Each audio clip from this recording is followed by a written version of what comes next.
Добър ден на зрителите на Българска национално-патриотична телевизия. Гост в нашето студио "Наука и техника" е господин Георги Георгиев. Добър ден, господин Георгиев. Добър ден на вас и на зрителите. Смятаме, поканили сме ви за това, днес да отделим внимание на едно интересно явление, което би трябвало да наречем откритие, но макар и използвано и с голям ефект, не е признато още за такова, а именно брауновия газ и създаването на брауновия генератор. Бихме се гордеели много, ако може да бъде патентовано като световно откритие появяването на тази научна концепция в реалността, защото на създателя й любим начин за демонстрация е да изминава с кола 1600 км без гориво, само с бидон, с 4 литра вода и 2 браунови батерии. Или пък да се насочи горелка с браунов газ към преграда от дърво, метал, мрамор и да се получи много висока температура, идеално гладък отвор, през който минава искрата, запояване на стъкло с мед, с стъкло, още редица други неща, но в основата на процеса е електролизата. Тя е била позната още от времето на Фарадей преди 2 века. Тук какво е особеното? Какво е интересното? Интересното е първо, че това откритие е направено от българин. Юл Браун, под чето име е записано и патентовано това откритие, фактически е българин Илия Георгиев Вълков, роден във Варна на 22 април 1922 година. Този човек за първи път се насочва към това влияние, може ли да гори водата, когато е чел Библията, където в Евангелието на Йоан и по-скоро в Апокалипсисът се казва, че планетата ще бъде изгорена, и той си задал въпроса: възможно ли е планетата да бъде изгорена с огън, когато 3/4 е покрита с вода? И започва да си задава въпроса, действително водата може ли да гори, защото ако водата гори, тогава би могло да се получи този апокалипсис. Като ученик в средното училище на духовната семинария, той завършва с отличие и този въпрос непрекъснато си го е поставил като цел.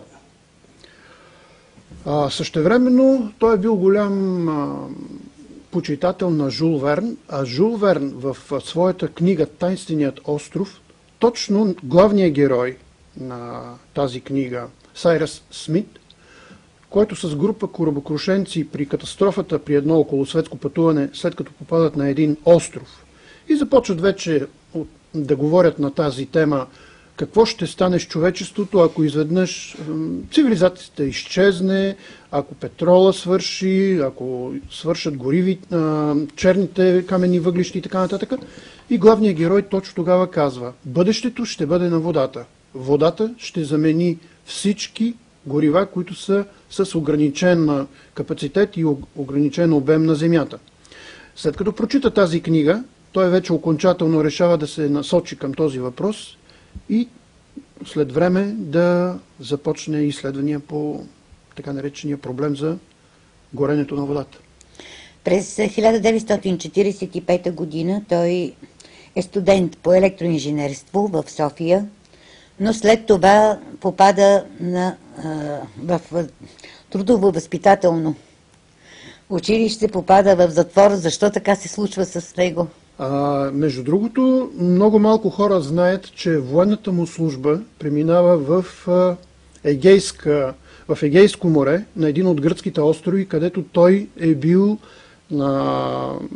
военен на един от островите в Егейско море и е направлявал движението на морските съдове.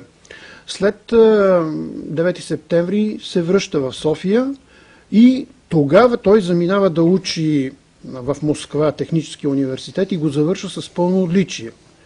Но именно завършвайки там университета, той вижда Сталиновите репресии веднага след Втората световна война и вижда, че комунизма като идеология ще се окаже пагубна за България и за българския народ.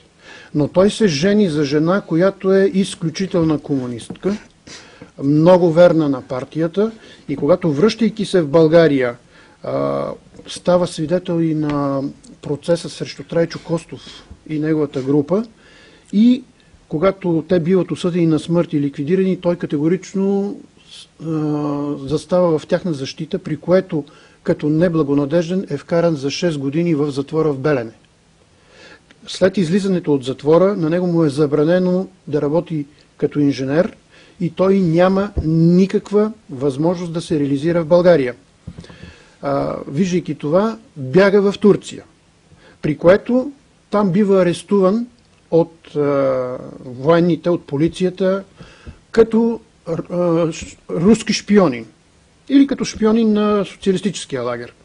Лежи 8 години в турски затвор и в края на 1958 година с помощта на един майор от ЦРУ, майор Браун, той успява да излезе и по негов съвет заминава за Австралия, защото майор Браун му казва: с името, което ти носиш, българско име, и второ, принадлежност към нация, която се смята за най-верния сателит на тогавашния Съветски съюз, ще имаш проблеми и с започване на работа, и с реализация. Затова в Европа и в Щатите ще ти бъде много трудно. Но ако заминеш за Австралия, там ще можеш да се реализираш, но си смени името. В знак на благодарност Илия Георгиев Вълков става Юл Браун, като взима фамилията на майора от ЦРУ, американския майор от ЦРУ, а първото име Юл е от неговия любим американски актьор Юл Бринар, който играе във филма Великолепната седморка и който сме го гледали почти всички. Попадайки в Сидни, той тръгва от нулата, а за 10 години става технически директор. Той все пак не тръгва от нулата, защото независимо, че попада в Сидни, той работи в една австралийска фирма, която се занимава с научни изследвания, и именно там той натрупва този икономически и практически опит, защото докато започва да се занимава с брауновия газ, той се занимава и с съвсем други открития. Например, по това време, както и сега, много са изчезвали самолети. Били са отвличани от терористи, но тогава по този въпрос много не се говореше и не се знае. Той е бил направил детектори, които не само различавали метала, но различавали високо въглеродната стомана, от която са направени оръжията. Но неговото откритие и неговите устройства са били около 3 пъти по-скъпи от обикновените устройства, които само показват наличие на метал. И тъй като са били 3 пъти по-скъпи, капиталистическата система винаги е предпочитала това устройство, което е по-евтино, и са се спряли на по-евтините устройства, които само да фиксират, че даден човек има по него метал, и вече с другите детектори са проверявали дали има оръжие или не. А същевременно и така отпадала работна сила, иначе тези полицаи, които е трябвало с детекторите да проверяват всички минаващи през чекпоинт местата, биха останали без работа. И поради тая причина това негово откритие също остава в забвение. Разочарован от това нещо, тогава той напуска тази компания, създава си своя компания Water Fuel Company 70-та година, започва да работи в тази насока и до 79-та година вече всичко е готово. И откритието, и генератора, с който той вече разлага водата. През 1977-78 година започват неговите по-сериозни опити това откритие да бъде признато за такова, а през 1981 година той основава Brown Energy, негова фирма в Сидни, която да изготви документацията и на живо, първия модел, първия генератор. На каква база е изграден този генератор? Той има за цел една електролиза да извърши. Точно така. Електролизата, по принцип, тя е била позната не само от Майкъл Фарадей насам, но даже сега вече има доказателства, че електролизата под някаква форма е била позната и много, много по-рано. Били са открити по времето на шумерите в Ирак подобни устройства, при които се е горяла вода. Същевременно в Древния Египет, когато са се изписвали в пирамидите, които са се строили вътре, в тъмното, тези фризове от иероглифи и рисунки, никъде не е била открито следа от въглероден двуокис, който се получава при горене на обикновени неща. Нищо не е било замърсено от пламъка на такива факли или нещо друго, а същевременно вътре е трябвало с нещо да бъде осветявано, за да може художниците да нарисуват. Смята се, че това е било някаква форма на браунов газ. Подобни неща са открити и в Латинска Америка, и в района на Мексико и Централна Америка, и се смята, че толтеките, инките, ацтеките по този начин са получавали злато. И по този начин е било получено това огромно количество злато, което след това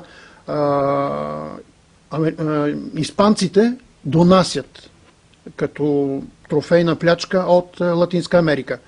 Смята се също, че и много по-назад във времето този процес е бил познат и на Атлантида. И други неща така интересни има около този процес. Едното е, че и в състояние на налягане, когато има в околността на извършването на процеса, също се извършва по този начин процеса. Другото е, че когато се създава пламъка, той с различна температура действа на стената, която е отпред. Дали е метал, дали е дърво, дали е мрамор. Пламъка има температура, която е различна, като че сам има свойството да се регулира този пламък.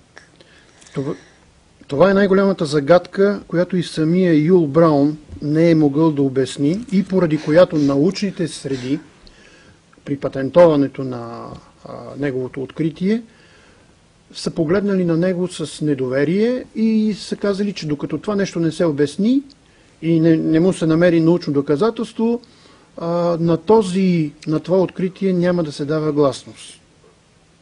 Фактически, водата, значи самото откритие, което Юл Браун прави, наглед изглежда случайно. На няколко пъти на него лабораторията му експлодира, преди той да разбере в какви пропорции трябва да се постави разложения водород и кислород на върха на дюзата, при запалване да не се получи експлозия, а да се получи равномерно и постоянно горене. Различните опити, които понякога дори са му коствали опасност да загине и на няколко пъти разрушават цялата лаборатория с цялото оборудване, довежда до откритието, че само разложената вода на водород и кислород на атомно ниво, при което са разделени двата газа и чрез специално изградената дюза, която фактически е неговия особен патент, се пуска на дюзата в атомно ниво 2 атома водород и 1 атом кислород, само тогава се получава този браунов газ, който гори с жълто-бял пламък, а не експлодира, както е във всяко друго съотношение между запален водород и кислород, при който става експлозия.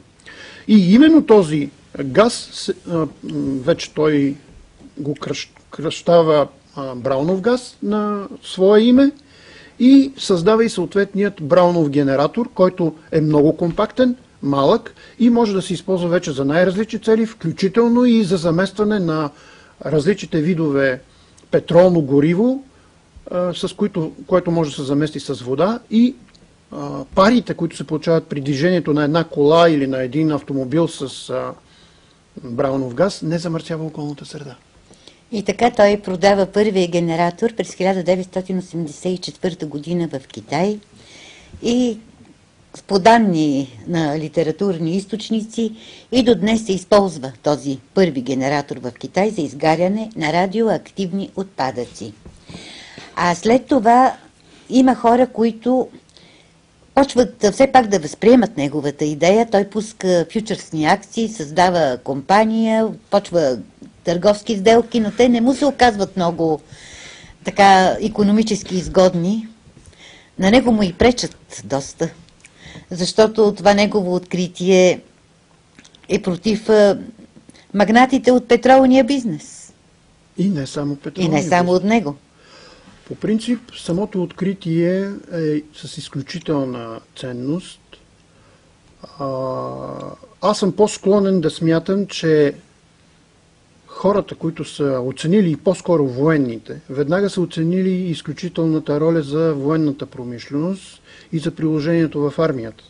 Особено ако се създадат условия подводниците и корабите да се движат с такива генератори. Не случайно китайците купуват Брауновия генератор, купуват патента. А между другото, трябва да се спомене нещо, което е много интересно. 1973 година, чрез подставено лице, патентът на Юл Браун е регистриран в България. И си съществува в патентната библиотека, има документация, има всичко.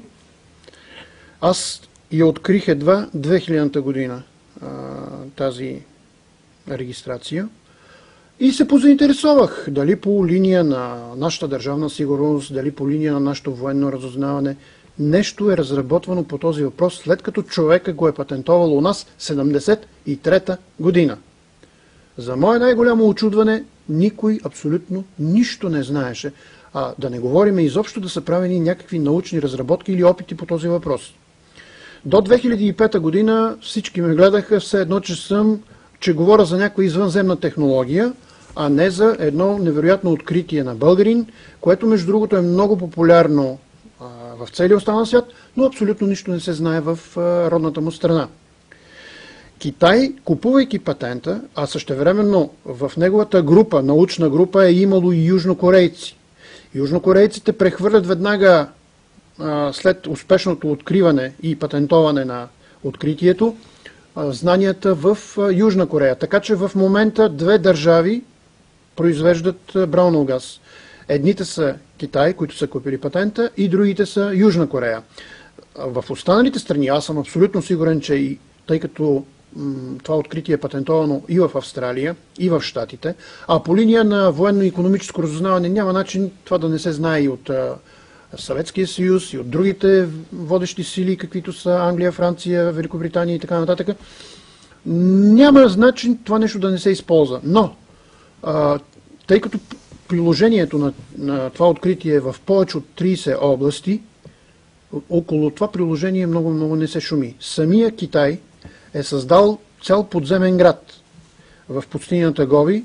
Всичко е засекретено и никой не знае докъде са стигнали китайците в разработките. Знае се само, че китайският подводен флот, китайските подводници имат браунови генератори, следствие на което не са необходими запаси от вода. Те си получават водата от Световния океан. И китайският подводен флот е третия флот в Световния океан след руския и американския, който може да патрулира във всички части на Световния океан. Така че Китай, има и огромно мирно приложение на тези открития. Например, областите на приложение на брауновия газ са над 30. Най-евтин метод за производство на водород и кислород, хлориране на морска вода, заваряване и бронзиране без предпазни маски, обезсоляване на морска или океанска вода, унищожаване на битови, индустриални и радиоактивни отпадъци чрез изгаряне, без замърсяване на околната среда и атмосферата с остатъчни крайни продукти от изгарянето. Създаване на технологии за индустриално и битово отопление. Само си представете, ако София се отоплява на браунов газ, какви икономии ще има, ако не плащаме синьо гориво или мазут, а ползваме водата. Може ли за малко да се включи тук в Разбира този се, да. въпрос, защото това касае много софиянци и въобще хората купуват топлото. Как ще изглежда на такава инсталация за отопление на браунов газ? За сега това нещо трябва да кажат учените, защото в България в момента такива разработки не са правени. А продава ли някой по света такава инсталация за използващи браунов газ? Поне аз до сега не съм чувал. Но Тоест, може. Това е отворена тема, Това е отворена тема. за изследвания. Да, отворена тема за Ние изследвания. насочваме към БАН специалистите, Точно които така. желаят да се включат в нашите дискусии. В момента И има дадат такава информация. програма, разработена е вече, ще започне да се реализира от до година. Добре, тъй като много се говори, аз ще ви оставя, може би да четете до край, но само да вмъкна така в темата за брауния газ и за технологията, как се ползва. Ще може ли после, като свършите списъка с приложенията на този браунов газ, да обясните какво представлява самия процес? Казахте за атомното разделяне, но горе-долу повече по инсталацията, ако имате информация. Добре, значи продължете по списък. Така, конструиране на двигатели за въздушния, воден, сухопътен транспорт, не замърсяващ околната среда с вредни отпадни продукти. Ето това е една от причините, поради които за сега приложението на брауновия газ не се използва, защото се засягат интересите на петролното лоби и на всички свързани с него производства, включително и производствата на коли. Защото на колите трябва всички заводи, които произвеждат коли, да си сменят съответните поточни линии и да не се произвеждат такива двигатели, които горят бензин, а да преминат на браунови двигатели, които вече изисква доста технологии, което означава и разходи и така нататък. Създаване на технологии за сушене на въглища и производство на графит от тези изсушени въглища, приложение в дърводобивната промишленост, много по-бързо се отсича и качествено се отсичат дърветата. Създаване на технологии за вакуумни системи, получаване на вода в пустинни райони и създаване на условия за поддържане на живот в такива райони. Значи, представете си една военна част, която се намира в пустиня и няма никъде вода. Вместо да ги снабдяват по въздуха, те могат да си получат вода по съвсем други способи, чрез браунов газ и да бъдат независими. Представете си танковете, бронетранспортьорите, всичко това, което вместо да ползва петрол, ползва вода, което се получава по този начин. Ефективността е огромна. И за това, може би, всички разработки за сега, където има някакви разработки в тази насока, всичко е засекретено. Създаване на имплозивни технологии и производство на имплозивни технически апарати. Смята се, че в момента цялата земна цивилизация се развива на методи на експлозивни технологии, чието отпадни продукти замърсяват околната среда. Има вероятност да се окаже, че имплозивните технологии, т.е. свиване, на принципа на свиването, се получава такива отпадни продукти, които не замърсяват околната среда и ще бъдат много благоприятни за запазване на екологичното равновесие. Създаване такъв двигател на импулсивно? По принцип, ако има нещо такова създадено, то ако е създадено е засекретено, поне докато говорим в сферата на бъдещето и на бъдещите технологии, фантастика. Но ето, че от до година се пускат вече и първите коли, които летят.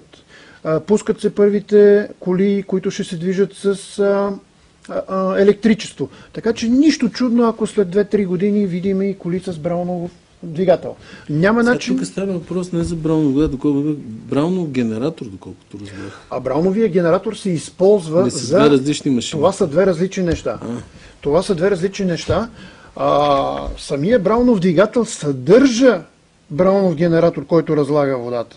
Така. Но процеса, когато се използва водата като двигател за лека кола е един, а когато се използва като суровина за нещо, от което да се прави друг продукт, е малко по-различен. Това са такива технически подробности, които са значи браунов генератор само разлага водата. Разлага водата. Той не е генератор в смисъл, както сме свикнали, да произвежда електричество. Не. Той само служи, той използва електричество, за да произвежда, да разлага водата. И тук има един спор в научните среди, че ще се изразходва много повече електричество да се разложи водата, отколкото след това ще се получи полезно действие с използването на брауновия газ. И определени учени казват, че това няма да бъде икономически ефективно. Но се оказва, че нещата съвсем не са така.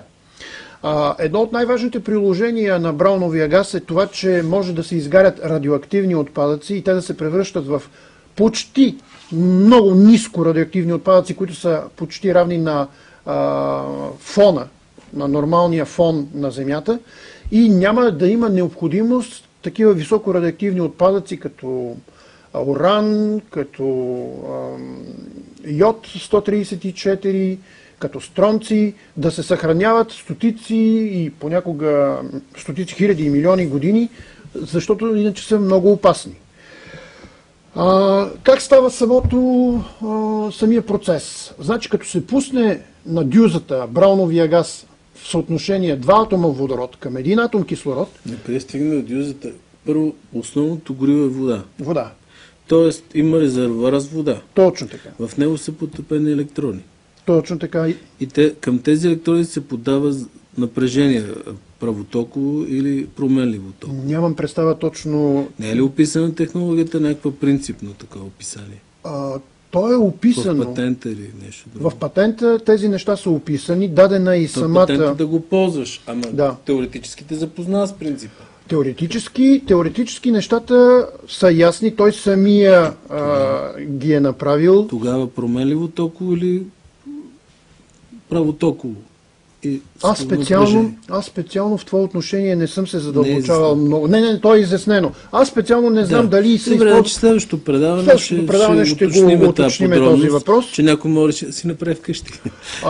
Има хора, които са опитали да го направят, но по принцип, за да бъде ефективно, трябва да има мощни научни институти и изобщо доста капиталовложения, за да се направи в промишлени мащаби. Защото дали някой ще го направи в индивидуално за себе си, ефекта няма да бъде толкова голям, отколкото ако се направи в рамките на дадена държава или в един такъв конгломерат от държави, какъвто е, например, Европейския съюз. И точно в тази област сега ще бъде и това приложение, което ще се прави. Говорим за електроцентралата, атомната електроцентрала за Белене. Колко капиталовложения са необходими, търсиме помощи отвън. А ето тук е едно откритие от българин, което ако бъде изяснено какви точно ресурси са необходими, за да се създаде това нещо. Тоест, какво напрежение, право токово и променливо токово, каква е инсталацията, колко струва, какви ще бъдат ползите от тази инсталация, може ли тя да отиде на печалба, като се построи, къде може да се построят различни такива инсталации, колко ще ни излядат, но какво ще ни поевтинат, примерно електроенергията, може ли да се произвежда електроенергия? Тук четете в приложенията. Има ли такава точка? Да, има такава точка. Електроенергия. Значи, по-скъпа ли ще излезе електроенергията или по-ефтина? Другото е технологии, които не могат да се постигнат по обикновен начин. Приложение има в космическата област, пътното строителство. Пречистване на вода има. Да. Преобразуване на атомната структура на кварца, производство на безвредно ракетно гориво за пътуване в междупланетни и междузвездни космически полети, създаване на технологии за лиофилизация на хранителни продукти, които се използват в космоса, технологии за минерална сепарация в минодобива, производство на енергия без електроцентрали. Точно, аз ги четах същите тези неща тук от листа и това, което... Не, изкарате го целият списък до край. То не е нужно. Може да се правят индустриални и битови климатици в керамичната промишленост, производство на горивни елементи, преработването на въглищата в течно гориво, създаване на технологии, прекратяващи индустриалното замърсяване на околната среда. Например, нашия завод, който сега ще се строи за изгаряне на отпадъци в София, може спокойно да се използва, например, брауновия газ. Защо не? Въпрос... го мислех едното, другото в момента закриваме Кремиковци. Или поне имаме желание да закрием Кремиковци. На място на Кремиковци да се направи нещо такова.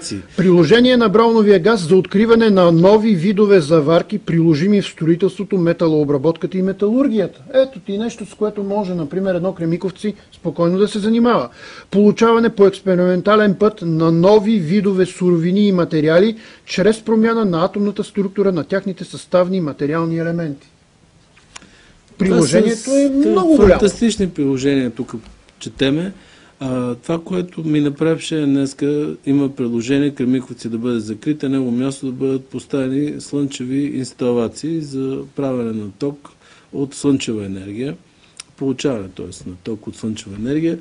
И там ще се вземат работниците от Кремиковци да бъдат преквалифицирани, около 2000 души намерят, да речеме, работа, а вие четете тук много по-грандиозни открития и революционни, които не само ще тази енергия, която е по-скъпа от получена по технологията, която ни предлагат, но ако се развие този Браунов газ и неговото приложение в Кремиковци, може да донесе много по-големи приходи не само на държавата, но и на тези, които инвестират в тази технология. Така че мисля, че това предаване така е начално, така започваме с едно откритие направено в Бъглин и ще искаме развитие на темата, ще търсим развитие на темата, като който желая да се включи в темата, може да го направи по скайп или да дойде конкретно в телевизията и да изнесе информация по въпроса, а също така в бъдеще може да обсъдим какво може в България или да се направи по този въпрос. И така да продължим. И фактически, с инсталацията. Инсталацията. Най-интересно е поведението на самия пламък, който е с 132 градуса температура. Но това вече след като се запали. Като се запали. Газа, всъщност, аз понеже така и аз съм инженер и имам понятие от процесите, когато се разложи водата, над водата се отделят атомно по два атома от една молекула вода, два атома водород и един атом кислород. И се разделят в отделни цилиндри. Точно това е. Значи, още те са сепарирани. Значи отделят, отделно се съхраняват, защото иначе се получава гърмящ газ и може да се самозриви. Отделно се получават и откритието, което той прави е самата дюза така е направена, че на атомно ниво да пуска два атома водород и един атом кислород. Дюзата се захранва от едната страна с балон. Балон водород и от другата с кислород. Но то не е обикновения водород и обикновен кислород, който ние можем и сега да го направим такава дюза проста, но те са по-специални. По-специални се изглежда и самото съдържание на водорода в атомно ниво. Тук има някакви вече технически подробности, които... То няма молекули от кислород.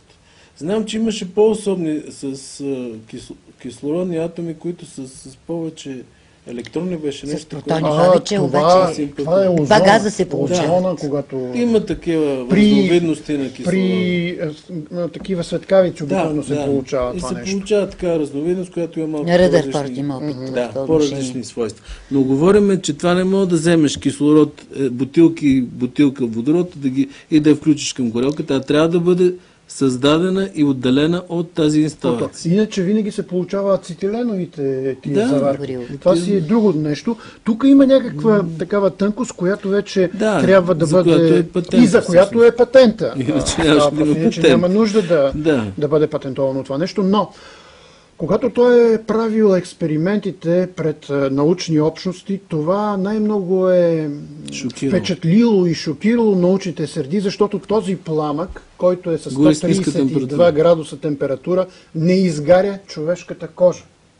Значи, независимо, че се поставя гола човешка ръка и пламъка се движи около нея, кожата му не изгаря, а остава усещането за едно просто приятно затопляне. Но пламъкът трябва да се движи, а не да стои в една точка. Ако се задържи в една точка, вече пробива и изгаря. Същевременно Браун не е могъл да обясни това избирателно поведение на пламъка. Значи, първо, не изгаря човешката кожа. Второ, заварява незаварими помежду си продукти. Например, пръст, пясък, с метал, с стъкло. Всичко се получава в една компактна, хомогенна смес, която е изключително здрава. Не може да се обясни по какъв начин стават тези заварки и същевременно крайният продукт е изключително здрав и по-стабилен, отколкото отделните продукти, от които това нещо става. Тоест, пак да даме една яснота в картинката. Както казахме, горелката се подават на атомно ниво водород и кислород. Те се смесват два водорода с един кислород и образуват брауновия газ, който гори. Как се запалва този газ? С най-обикновена клечка, с запалка, с огън. Но не се получава експлозия, докато в другите случаи, само ако щракнете и излезе такова, то се получава експлозия, при която може всички да загинат. А тук той се запалва, както си се запалва една клечка кибрид и си гори постоянно и няма никакъв проблем. А може ли да се управлява като ацетиленова горелка? Да бъде, така да се каже... Да бъде с по-голям пламък и мисля, че може. Да, може. Тоест, пак разновидност на такава ацетиленова горелка, само че е по-специфична. Само че свойствата вече на самия пламък... Не е такава висока температурата, обаче това, което променя е необяснимо, феноменно. То е обяснимо, но е непознато за сега на науката. Просто не може да се тя не обясни. може да го обясни. В момента технически това още не е обяснено. Не може да се обясни с температурата на пламъка. Точно така. Първо, 132 някакъв друг вид взаимодействие се получава между пламъка и съответните материали, с които се експериментира. Да. И същевременно 132 градуса, това е близо 32 градуса над завирането на водата. А ако се залееме с вряща вода, веднага кожата ни пада. А тук пламъка минава по кожата и не я изгаря. Това е също много интересно. Същевременно, експериментите с волфрам, с титан, с ванадий, ние ги загряваме с 132 градуса пламък, а изведнъж те започват да се изпаряват при условие, че изобщо не се загряват. А това са метали, които се тъпят при 3-4 хиляди градуса температура. Това също не е могло да бъде обяснено. Значи, той пламъка, не само браун газ, но и пламъка на брауниев газ има особени свойства. Да. И това са нещата, които пред науката тепърва трябва да се изяснат. А ако са изяснени тези неща, защото науката в момента е толкова напреднала, че за мен няма начин това да не е изяснено. Но резултатите сигурно са засекретени. Аз ще запитам за тия сфери, списъка, който го виждам пред вас, сферите на практическо приложение. Има ли инсталации в света построени, които да могат тия неща да ги осъществят на материално ниво? Не само Смятам, че има, предположение, че това може да стане, а да е направено вече и да работи. Да, мисля, че е направено, но това, което казахте за Китай. Китай, какво точно са направили Китай? Някаква информация има ли? Информация няма, просто това са някакви данни, получени по незнайни пътища, че в пустинята Гоби китайците са създали цял град от научни хора и специалисти, които работят в тази област. Докъде са стигнали, в каква насока, какво е приложението, никой не може да каже, тъй като всичко е засекретено. Тоест това, което го изчетахте, този списък, той фактически не може да го покажем или не е показал никъде такава инсталация, която да прави тия неща. Само се казва, че може да се приложи в тия сфери и да се получат тия ефекти, но до сега няма създадено. Защото аз знам, примерно за водата, морската вода, има такава апаратура, която за дестилиране. Да, дестилират. Те са много така, ползват се в арабските страни и там не съм чул или не съм чел за брауно движение, за браун газ. Там се използват слънчеви батерии, някои други форми на... Аз да ви попитам така по-практично. Този човек жив ли още? Почина 98 година. Идва ли е после в България, след като така е направил ти открити? Никога не е идвал в България. Тоест, той е напуснал и повече не се е върнал. И до смъртта си... Има ли продължение? Някой друг, който да върви по неговите стъпки? Така. Има. Българите. От българите мисля, че водещата има някаква информация по този въпрос, че има някакъв българин. Да го поканим на предаване. Но за сега с информация по този въпрос са достоверна. Да го поканим на предаване е много добре, но според литературните източници в Америка са последните години на Браун. Той умира от остра сърдечна и бъбречна недостатъчност. Но в тия последни години на млад българин учен разчита, той е при него, помага му, знае формулите, чете, ползва документацията и е във всички тези последни стъпки, може би в момента и в Америка. Да. Би било много ценно. Говорим за изтичане би било много ценно, защото наистина говорим, огромен икономически ефект, който се вижда. Технологиите могат да ни дадат това, което ни е необходимо. Тоест финансовите постъпления в държавата, за да можем да плащаме високи пенсии, високи заплати. Именно това може да се... Това е панацея все едно. Да. Аз знаех и бяха откриватели на енергия от вакуум. Точно. И така нататък има още технологии. Интересно, защо в Българската академия на науките тези теми не се разглеждат и не се финансират, защото, както се вижда, ние не можем да спечелиме световните пазари с производство на автомобили или някакви тежкоемки производства, но затова пък с технологични открития и с научни открития можем да изкараме толкова пари, че ето се казва, всеки българин по рождение да си получава една пенсия от началото на раждането си до края. Да. И това Както е начинът, Джонатан като се финансират, като се финансират такива разработки. Нашето предаване, колкото и да не ни се иска, трябва да върви към своя край вече. Аз предлагам да поканим господин Георги Георгиев Да продължи в 15 часа във вторник. Да. Ще бъде, нали, следва тази седмица, която идва, да продължим тази така интересна тема. А и всички тези зрители наши, които са ни слушали, също да могат да вземат участие. Които имат информация по въпроса или могат да кажат нещо допълнително или да Ако съобщат могат да кажат подобни открития от други българи или неща, които са се занимавали те лично, могат да заповядат тук в нашото студио Наука и техника и да разкажат за такива неща. Да. Има и доста други открития от други българи, които са неизвестни. Не е лошо да има и такава поредица в нашето обществено Наука и студио, техника студиото, защото точно с за това е България ценна. Тя е дала немалко добри неща Силово на вещество света, на човечеството. Неизвестни български открития. Нека да бъде такава рубриката. Да. които са известни, ги взима друг. Да. Еми, Дано с това не стане така. До следващия път може да направим още проучвания. Ако излезе още допълнителна информация, ще съобщим на зрителите и ще продължим с това интересно. Тая интересна тема. Благодарим ви и до Благодарим вторник. ви отново. До вторник. До вторник.